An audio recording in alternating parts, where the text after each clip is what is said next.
Pretty cool and cloudy out there today, and word has it that parts of the valley could even see some snow tonight. Good evening, everyone. Thanks for joining us. Now, you might want to set aside some extra time in the morning tomorrow when heading off to work to warm up your car, even maybe wipe off your windshield.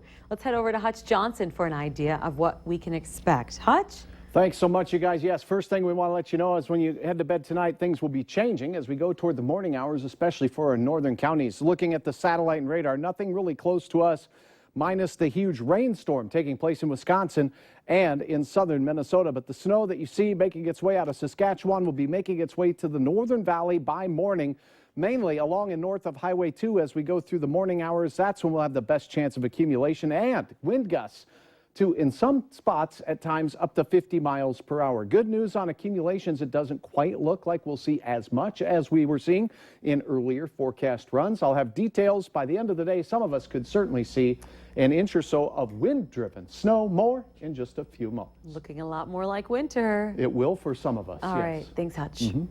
Questions tonight in Fergus Falls, Minnesota, surrounding the legitimacy of a man who says he wants to help people seeking a service dog. Now, the man wants people to give money to fund a club he calls the Rocket Blondie Club. But as Valley News Team's Cornelius Hawker shows us, his informational meeting tonight left people feeling pretty skeptical. A service dog is seen and not heard, and often not seen. Since 2009, Mary Jimerson has been a part of the service dog world. Every single time Katie and I go out and about, we represent every single other team in the U.S. Which is why this article in the local newspaper caught our attention. In it, a man who identifies himself as Ruben Elijah says he wants to be a contact for people seeking service dogs, mentioning veterans, firefighters, and people who have experienced devastating events. Jimerson says you just don't decide to get into the service dog industry, and if you do, your focus is a little more narrowed. It's very, very specific.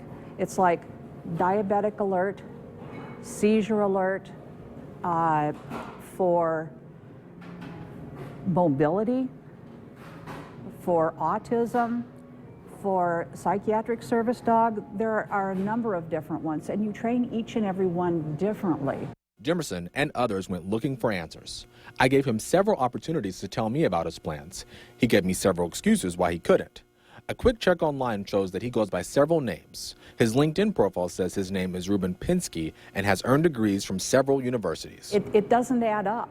You can't have a 501c3, a nonprofit, and have 5 different aliases. So she sees Tasha doing this. I'm holding Tasha. And how are they certified to be service dogs? well, within the next 18 to 24 months, within our organization, we're developing the credentialing process. Meanwhile, Jimerson's dog sat there not making a peep or moving. When I'd get up to leave, people would say, there's a dog in here. They'd be really surprised, and that's what it's supposed to be like. In Fergus Falls, Cornelius Hawker, Valley News Live. There were more questions about Elijah's legitimacy. To watch those, look for this story on the Valley News Live Facebook page. A second chance is being offered to both veterans and homeless dogs here in the valley. Patriot Assistance Dogs, a nonprofit organization out of Detroit Lakes, rescues dogs, then trains them to be service dogs to vets with mental illnesses like PTSD, anxiety, and depression. It costs about $10,000 per dog, but no cost to the veterans. The veterans travel to our area, spend a week learning about their service dog. Many of the vets say the dogs changed their life completely. For one woman, her dog was able to help leave her home for the first time in 7 years. He gets my back, he keeps my personal space so people don't get close. He alerts me if somebody has moved behind a car or something that I haven't seen. He'll actually bark to let me know that somebody's there. People from 7 different states have found service dogs through Patriot Assistance Dogs. An 8-year-old, yes, just 8 years old, a Fargo girl can say what few adults can. She has an interest in history and politics. Instead of cartoons, she loves watching presidential candidate speeches and debates. And for her, there's one man who stands out above the rest. Valley News Team's Macy Enger explains how Mike Huckabee took notice of his young supporter. You'll often find Reese Arstead creating works of art. It's a picture of a flower. And there's one picture this third grader is really proud of. I drew like a stage and then him and then a microphone. Who's he? That's Mike Huckabee. We started kind of watching the debates together this fall, and she right away kind of gravitated towards Huckabee. I asked my mom if she knew his phone number because I was going to call him, but then she didn't know, so I chose to write him a letter. Her parents sent this double-sided letter, complete with pictures, a week ago. Part of her writing, scrawled in crayon, said, "I think you would make a great president." Little did they know that her role model would take notice. Today in our office, I got a letter from a third grader in North Dakota. Her name is Reese. She sent $6 from her allowance and said, "I want to help you be president." Well, I was really surprised, and I felt like there were so many goosebumps on my arms because I was so surprised. I thought they were kidding me. It was shock. It was shock. Reese got interested in history in the first grade. She's even thinking about launching her career in the political field. Well, I might want to be a vice president. I'm glad that she did it just because, it's just getting involved with a little bit of the political process, and that sometimes some of those folks actually do listen and pay attention. And Reese says this might be the first of several letters she sends out. In Fargo, Macy Inger, Valley News Live. I'll vote for you, Macy. Reese and her family say that she'll be following the presidential race until Election Day. At a West Fargo VFW, there's more than 1,000 members. It's a contrast to several smaller towns in the area where membership numbers have declined.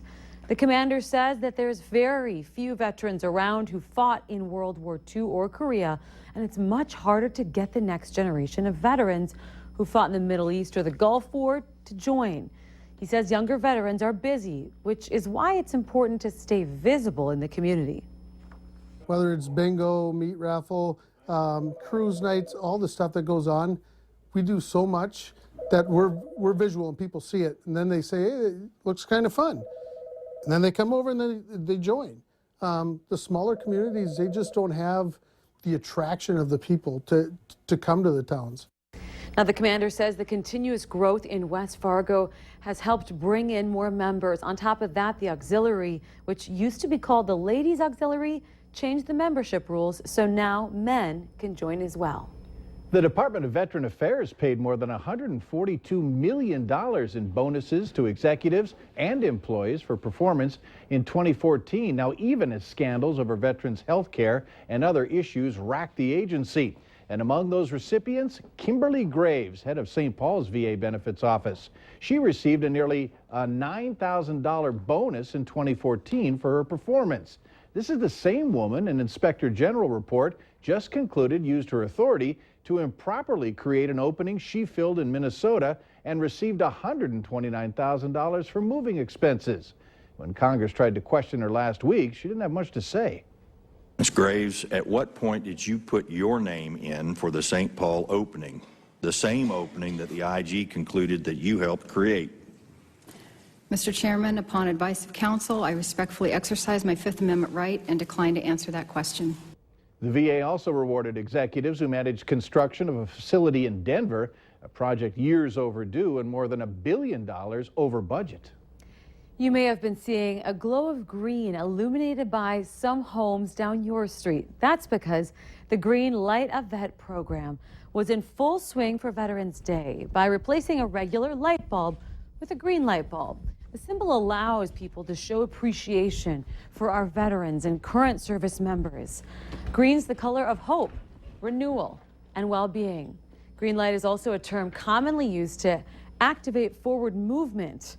We set out across Fargo tonight and talked with one man with a green light on his apartment porch and asked him what the light means to him. I have quite a few military friends, and one of them just told me about it this morning, like 4 hours ago. So when I ran out to Menards, he sent me a link for a Walmart commercial actually about it to explain what it was. So I went out to Menards, grabbed a light, and I figured it's just a small, easy way to show our support for the troops. Now, if you want more information on the Green Light Project, head to valleynewslive.com and then click on this story.